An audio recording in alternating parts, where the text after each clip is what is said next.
Bonjour, bonjour mes délicieux co-créateurs, c'est Dilou Indirect. Ça me paraît une éternité que j'ai pas fait de direct. Mais oui, entre-temps j'ai accouché, donc forcément beaucoup d'émotions, beaucoup de changements. Et petit à petit, en ce fin de défiler son jour mission de vie, puisqu'on est au jour 98, donc grande célébration le 5 mai, eh bien une nouvelle mission de vie pour Michael et moi a démarré, puisque nous avons accueilli une délicieuse étoile du prénom de Stella, qui est née donc le 23 avril ici à Bordeaux, à l'hôpital de Pellegrin. Donc je voulais vous dire que tout va bien. En effet, voilà, après 5 jours en maternité, et puis je vais vous raconter un petit peu l'accouchement brièvement, mais plus le passage à la maison, le démarrage de l'allaitement, quelques petites complications puisque j'ai eu une césarienne au final. Voilà, donc c'est toute une vie qui se chamboule et beaucoup de joie, beaucoup d'amour, beaucoup d'émotions. Je suis vraiment, c'est pas tous les jours que je verse ma larme de joie. Voilà, c'est un truc de dingue. Une vague d'amour immense nous traverse. Et donc, je vous remercie pour tous vos beaux messages.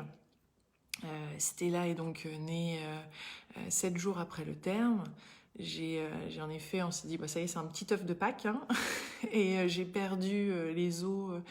Donc je suis rentrée on va dire aux urgences de Pellegrin à la maternité au jour 7, au jour 6, qui était le lundi de Pâques. Et donc j'ai commencé à perdre les os naturellement.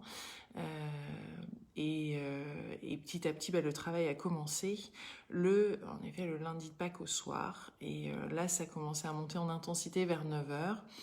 On a été accueillis par une équipe alors, plus que charmante sur place. Il faut dire que à distance, il y avait plusieurs énergéticiens amis, dont Romain Camus, Éric Wauters, Annick Vallière, qui étaient entre autres, hein, et puis aussi Catherine Labbé qui était à distance comme ça en train de travailler. On a attiré des personnes exceptionnelles dans un milieu hospitalier, donc très loin de ce qu'on souhaitait au départ, puisqu'on voulait un accouchement à domicile. Stella est née donc en siège et il faisait presque 4 kilos. Donc on a été dans une salle de naissance, on a pu vivre 12 heures, j'ai pu vivre 12 heures sans péridurale. Tiens, je l'entends crier. 12 heures sans péri qui ont été très très intenses en salle de naissance avec des chants, avec Michael qui me massait, avec une union au niveau du couple, un truc vraiment hyper puissant. Vraiment la femme sauvage qui sort, la musique, on était prêts, on avait suivi vraiment pas mal de cours pour se préparer à ça. Et rapidement, en fait, le docteur qui était de garde à ce moment-là, au cours de la nuit, me dit, vous êtes déjà à 10, vous avez une dilatation de 10. Donc là, on met les gommes, on y va, on pousse encore plus, surtout en siège. Et puis, en fait, elle revérifie quelques heures plus tard, et là, elle m'annonce que je ne suis qu'à 3 cm de dilatation. Et là, ça flingue le moral. Il y a tout qui s'écroule, il y a quelque chose qui s'est installé. Forcément, quand on est sans péri, c'est douloureux, hein, ça sort un petit peu de partout pour être un peu graphique. Et c'est vraiment intense, on peut dire. Et là, ça s'est écroulé pour moi. Je n'arrivais plus à partir de là à faire confiance à ce docteur, à me sentir bien. J'avais déjà eu une mauvaise intuition en plus dès le début. C'était pas en plus la personne qu'on voulait. À part ça, tout le reste des personnes exceptionnelles, mais voilà, cette personne-là, ça s'écroule. On fait appel à Julie Bonapace, qui était au Québec, pour faire une séance de coaching en vidéo depuis la salle de l'accouchement entre les douleurs. Et pour essayer de changer, de shifter tout ça et de repartir vers quelque chose de naturel, de dans le flow, de déconnecter du mental, etc. pour pouvoir aller au-delà des douleurs. Puis j'avais des douleurs de dos hyper intenses. Vraiment comme si c'était en phase finale. Et un siège, c'est vrai que c'est hyper lent parce que en fait, le bébé, c'est par les fesses qu'il naît, donc il n'y a pas autant de pression sur le col. Et j'arrive à emmener à 5 cm de dilatation, et au bout de 12 heures, en fait. Donc, donc là, on arrive au petit matin, c'est la fin du shift de ce... Donc c'est la fin du... on peut dire du cycle de ce docteur-là à Pellegrin. Et là, parce que je ne pouvais plus retrouver confiance dans ce docteur-là, et je savais qu'il y avait un nouveau shift qui arrivait vers 9 heures. Et en effet, là, j'ai demandé à 5 cm. Je savais que mon corps pouvait pas aller plus loin, quoi. Je savais que la souffrance avait été assez dense, longue, et que j'aurais du mal à remonter. Donc en fait, j'ai demandé la péridurale. Donc on a vraiment vécu sans péri jusqu'au bout. Donc sans regret, je demande la péridurale, vraiment calmement, en conscience, puisque à chaque fois, il y avait plein d'étapes en conscience. Il y a eu énormément de belles choses qui se sont passées avec les personnes autour et tout. Et là, je tente donc un péridurale, gros soulagement. Ils mettent un peu d'oxytocine. Je veux pas en mettre de trop, je veux juste un petit peu, parce que je sais que chaque truc a une conséquence, en fait. C'est sûr que dès qu'on rentre dans la péri, ça ralentit, donc il faut rajouter des trucs. Et j'étais là, non. Mais tout en restant, on avait un projet de naissance hyper clair, donc on voulait rester quand même fidèle à notre vision, mais aussi ouvert. Et voilà, on n'est pas dans quelque chose à imposer non plus ce qu'on voulait, mais on a été ferme. Je pense que c'est important lors de l'accouchement aussi de vraiment être clair sur sa vision, d'avoir les informations, de dire ce qu'on souhaite, de prendre sa place. De demander à ce que aussi son compagnon prenne sa place. Enfin, et c'est aussi à nous de l'aider en ça, parce que bien souvent ils sont un petit peu zappés. Donc on a vraiment travaillé, on a fait un très très très très beau trio même avec Stella. Et puis au bout de 2 heures de péri, un truc comme ça, ça bougeait toujours pas. 5 cm, ça ne bougeait pas plus de dilatation, un enfant en siège, son cœur qui s'affaiblit. Et donc, on nous dit césarienne. Donc, on s'était préparé, je m'étais préparée à la césarienne. C'était comme une option. Hein, voilà, une fois de plus, sans rester bornée. Et puis là, on rencontre les docteurs juste avant qui avaient remplacé l'autre. Dont une qui s'appelle Marie. Il faut dire que le deuxième prénom de Stella est Marie, puisqu'il y a eu énormément de coïncidences et de synchronicité autour de ce prénom, puisque Michael m'a demandé en mariage autour de Marie la veille d'être enceinte.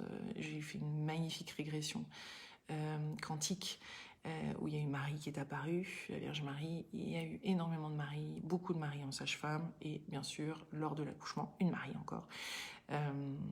Et donc un accouchement en bloc avec une équipe jeune, dynamique, hyper ouverte, vraiment l'idéal, j'ai envie de dire, pour une césarienne.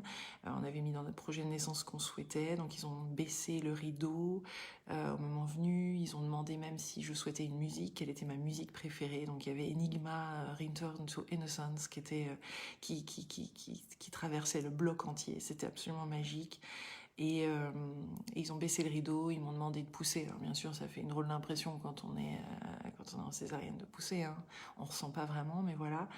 Et ils ont monté Stella, nous l'ont montré. Michael a pu couper le cordon et faire du pot à pot avec elle. Et ensuite, je l'ai retrouvée dans la salle de réveil. C'était d'un seul coup, les émotions se sont accélérées à partir du moment qu'on savait qu'on allait l'accueillir en césarienne, puisque on se dit dans 30 minutes, même moins, on va la rencontrer. Donc chaque étape, on l'a vécu pleinement, sans regret. Maintenant, oui, il y a beaucoup de communication à faire avec elle aussi, parce que je pense que voilà, on a une séance de coco, on en a fait une aujourd'hui par rapport à l'allaitement, on en fait une autre mardi avec Fanny qui a formé pas mal de personnes à la communication connectée avec les nouveau-nés. Vraiment magique, irréel presque au début, et voilà. J'ai connu quelques complications depuis. Alors c'est toujours ce truc-là entre la douleur, hein, et la douleur et cette magie du moment aussi. Donc une cicatrice, voilà, j'ai eu des grosses tranchées, des grosses douleurs sur la droite, on savait pas trop ce que c'était. Et puis une cicatrice, voilà, hématome, et puis quelques complications sur la cicatrice, dont une CRP, donc infection, possibilité d'infection qui était élevée. Donc voilà, on est surveillé, etc. Mais tout va bien. Là, je me permets de faire un direct parce que c'est vraiment, je pense que le plus dur est derrière nous, j'ai envie de dire. Et toute cette belle magie-là qui se déploie au quotidien. Donc voilà, on est hyper heureux, on est sur un nuage. En même temps, voilà, j'apprends aussi l'allaitement. Donc je viens de faire un cours aussi sur l'allaitement aujourd'hui pour mieux comprendre parce que les tétons en feu crevassés marque clairement un problème de petit positionnement, donc ça s'apprend, voilà. Déjà un bel apprentissage, déjà beaucoup de choses qui se mettent en place. Et voilà, rouler jeunesse, j'ai envie de dire. Je voulais partager ça avec vous, mes délicieux co-créateurs, et parce que c'est quand même des beaux moments dans une vie, et voilà, ça fera partie de la fin du récit de Je suis enceinte et ça me plaît, qui est la suite de J'ai dit oui et ça me plaît. D'ailleurs, j'ai dit oui et ça me plaît. Je viens de voir, il y a un article sur Biba. Je ne sais pas si vous lisez Biba ou pas, mais il y a un très bel article sur se réinventer que Caroline Michel a écrit et qui est en lien justement avec mon livre J'ai dit oui et ça me plaît. Donc je viens de voir cet article-là. Je pense qu'il est arrivé en kiosque puisque l'attaché presse nous a prévenu. Un très bel article de plusieurs pages que je vous conseille parce qu'il est plein de belles informations avec aussi les 10 façons de se réinventer. Et donc voilà, donc je vais écrire pour le prochain livre tout ce bel épisode et cet accouchement avec tous ces beaux détails pour les femmes qui elles-mêmes passeront, enfin voilà, vivront une grossesse parce qu'il y a plein de façons de la voir, de la vivre. C'est une magnifique opportunité, c'est clair, d'évoluer, de grandir, de se sentir bien, d'évoluer en tant que femme. Et puis voilà, donc je voulais vous faire de gros bisous. Dans quelques jours, donc dimanche, c'est le jour 100 du défi des 100 jours mission de vie. Donc je ferai mon bilan de mission de vie qui va être certainement assez intense. Je referai certainement un direct à ce moment-là. En tout cas, je voulais vous remercier vraiment pour d'être là. On sent la puissance de la communauté, vos magnifiques messages. J'en ai pleuré, j'étais énormément touchée par ce que vous m'avez envoyé. Je vous remercie de votre soutien. Ça fait du bien. J'ai envie de dire, j'en avais besoin. Et Valérie, merci. Je vous adore aussi. Je vous aime très fort. Je vous souhaite une délicieuse soirée. Et surtout, vraiment, mon message, c'est qu'on n'a pas besoin de souffrir une fois de plus. Pour le message de Stella, ça a été clair avec nous, c'est que voilà, la souffrance, ok, mais on n'a pas besoin de passer par là et de se faire du mal, vraiment du mal, avant de comprendre qu'il y a une autre façon d'opérer. Simplement, la vie nous amène à lâcher prise par rapport à ce qu'on était pour se réinventer et redécouvrir qui nous sommes. Maintenant, à l'heure actuelle, parce qu'on n'est plus la même personne qu'il y a même quelques heures de ça. Voilà, je vous embrasse très fort, je vous souhaite une délicieuse soirée et à bientôt. Bisous.